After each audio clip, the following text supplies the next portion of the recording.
everyone. Welcome to WagerTalk TV. I am joined by Teddy Covers at Teddy_Covers on Twitter and Drew Martin at Drew Martin Bets on Twitter. Give him a follow. This Saturday we've got the Duke Blue Devils versus the North Carolina Tar Heels. UNC has lost 12 of their last 17 and they're 3-8 in the conference. What the heck's going on? Can we just expect Duke to blow them out, Drew? I mean, that could be a possibility here, Minty. I'm not crossing it off. Okay. UNC is at home. You know, granted, they're only, about 10 miles apart. Yeah. The rivalry on Tobacco Road. Yeah. One of the best rivalries in U.S. sports, in my opinion. Should be a raucous atmosphere here, Minty.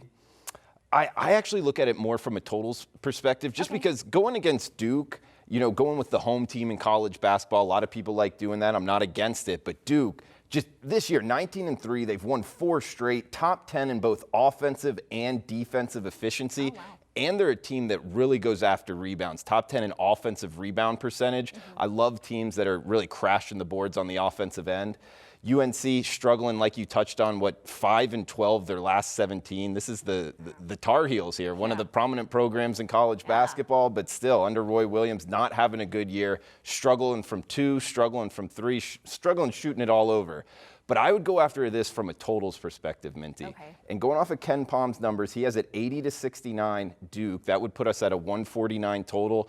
I would think, you know, Duke, UNC, they would up it a little bit, maybe 150, 151. Right. If we get that, I'm going to look towards the under, mainly because we found a little change here with UNC. Their best player, one of the better players in college basketball, Cole Anthony's coming back. He actually has been back for 2 games now against BC and FSU. And if you watch UNC with Cole Anthony, he has the ball in his hands a large percentage of the time. Dribbling around, eating up clock. I think that they actually go slower pace with Cole Anthony on the field. My friend Sean, UNC graduate, put me onto this. It worked before he got injured. So with Cole Anthony coming back, I'm actually looking to bet UNC under the total. I got it under 150, so as long as it's 150 or higher, I'm going to be on the under Duke UNC on Saturday. Oh, I wouldn't be surprised at all if that's a notch or 2 higher than a $1.50. Historically, the Duke North Carolina totals have been a good notch or 2 higher than that. I'm going to look at the side. Okay, tell me. And let me start this by saying, and it's important to note, I have a terrible read on the Duke Blue Devils. Okay, they are not a team that I bet often on or against successfully. So this is something you might want to take with a grain of salt. That said, you're talking about these straight up records, all right? Who cares about straight up records, man? North Carolina, 4-1 against the spread their last 5. The only non-cover came when they were -12 against Boston College. Okay, they cashed as dogs against Florida State. They cashed as dogs against NC State. They cashed as dogs against Virginia Tech. They will most assuredly be dogs in this game. You talked about Duke's impressive statistical profile, and it's impressive. It's a national championship type statistical profile. That is most assuredly going to be factored into this point spread.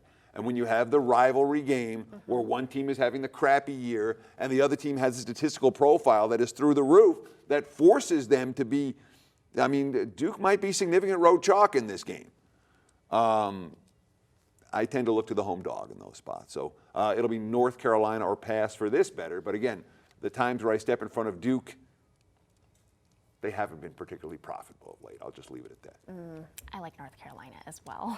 Plus the points, right? Yeah, plus the points. Well, I mean, the other thing with Duke, I mean, they're 19-3. They're only 3. They had those back-to-back blowout wins to start the ACC in January. And since that time, they only have 3 point spread covers. They haven't been a profitable team. And I don't know if they will be, because when you have a statistical profile that's that good, you get priced through the roof, and that's where the markets have them. Right now. You get taxed betting on Duke. I'm with you. I mean, also I wanted to throw out there, you know, both teams are really struggling from the free throw line. So if it does come down to that, you know, 8, 9, 7-point range where it becomes a foul fest at the end, that's kind of difficult to factor in, struggling from the free throw line, both teams.